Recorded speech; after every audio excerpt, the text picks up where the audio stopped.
queiram oferecer no Natal a alguém. Pronto, era isto. Até para a semana.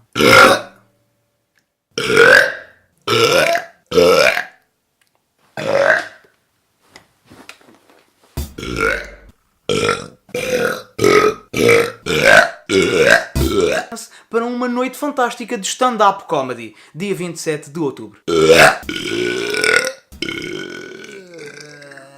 Acho que está tudo dito. Espero que tenham gostado do vídeo e até para a semana. Calhar.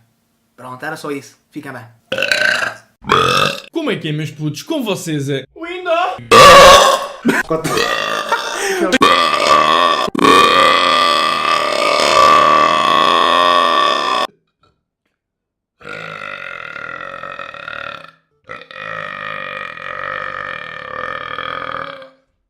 Uau!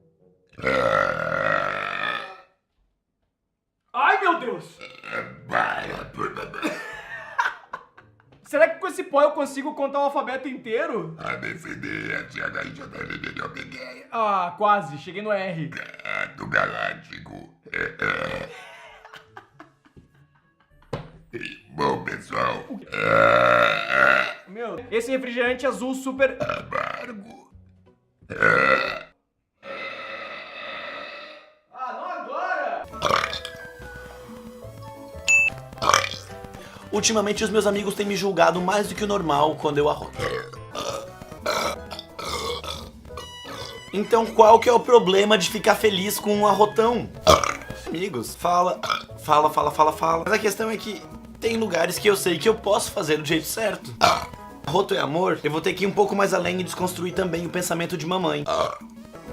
Não somente nos domingos, mas fiquem ligados. Porque, sei lá, no sol a gente... Alguém falou alguma coisa lá fora. Vídeos buscando diários de intercâmbio. Pra mim aqui, eu acho que a melhor coisa a fazer é aproveitar um dia depois do outro. Um beijo e tchau. Poderes cósmicos e fenomenais. Olá, turma, tudo bem? Eu sou o Luba, o seu... Pra cara inteira. Porra, nojento! 2, 3 e já. Pra avisar.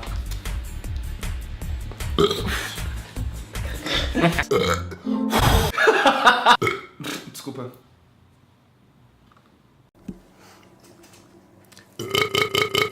Eu queria dar uma rota.